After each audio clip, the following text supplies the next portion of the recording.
A natural spring was discovered in this location in 1888 when Colonel James H. Drake had a 70-foot well dug on his property.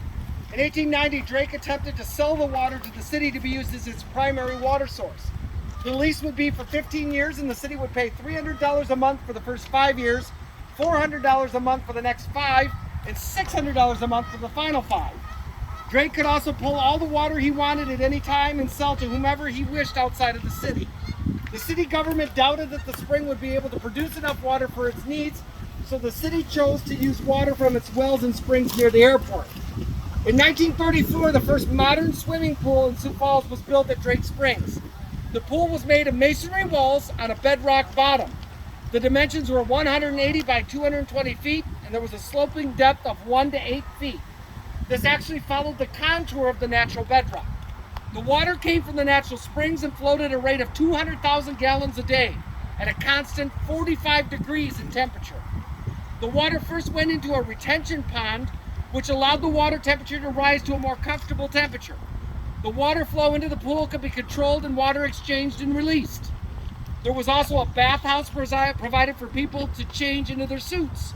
A sunken garden was also developed near the pool during the latter part of the 1930s. The gardens were removed when the pool was renovated in the 1960s. The pool across the street was built in 2010. That had been the location of a number of baseball fields and was known as Nelson Field. This area was also the original location of Howard Wood Field until the current site was built in 1957. The area over here with the black fence around it, that is the old spring there. So the spring water came out. The whole area where our geese are over here, all right, that was the retention pond. So they would flow the water out of the spring, put it in the retention pond.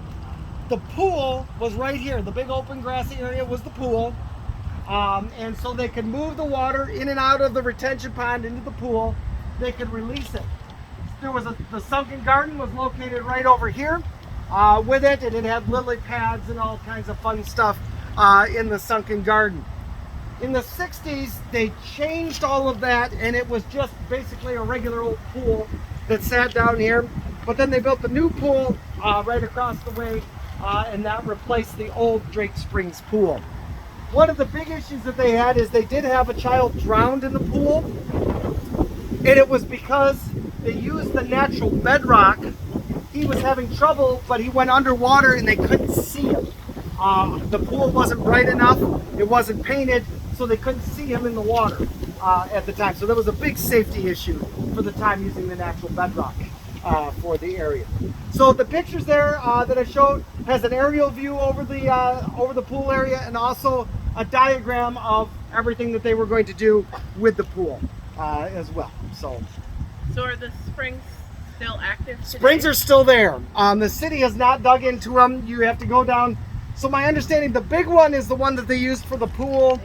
Yeah. There's an initial one that's the little smaller quartzite one there. So the springs are still there. It doesn't flow any water at all. It's been mucked up quite a bit within it. At one point, the city wanted to remove all of that.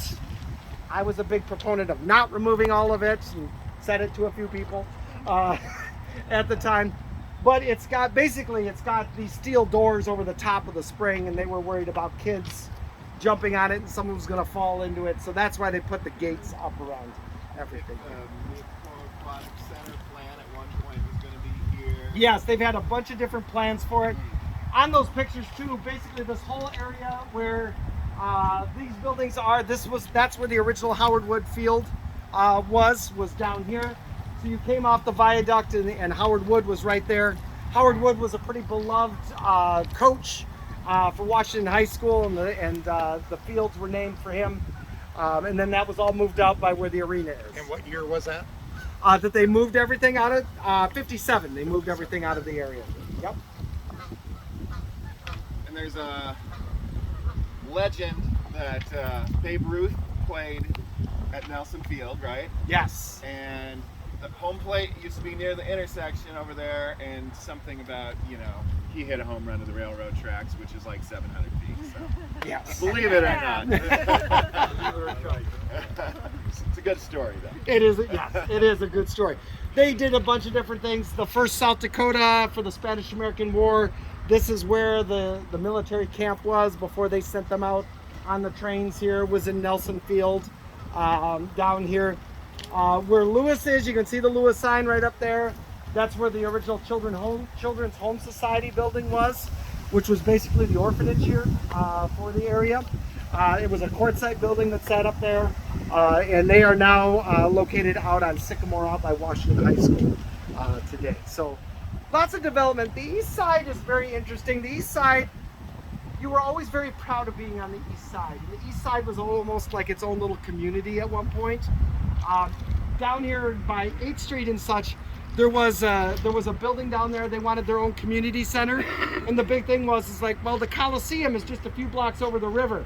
Yeah, but it's on the west side of the river down there. So being east side was being east side. Now this area across the street, where just past like where the McDonald's is over here, that area was not developed until later, and it was grounds where a lot of fairs would come in, and also when the circus came to town. A lot of times they would set all the big tents up down here, over here in this area, and that's where the circus came. What years was that? Right like the 1890s and early 1900s. A lot of that didn't get developed more until the 20s and 30s. They started developing that area. All right. Well, let's ride again. We got a little bit longer.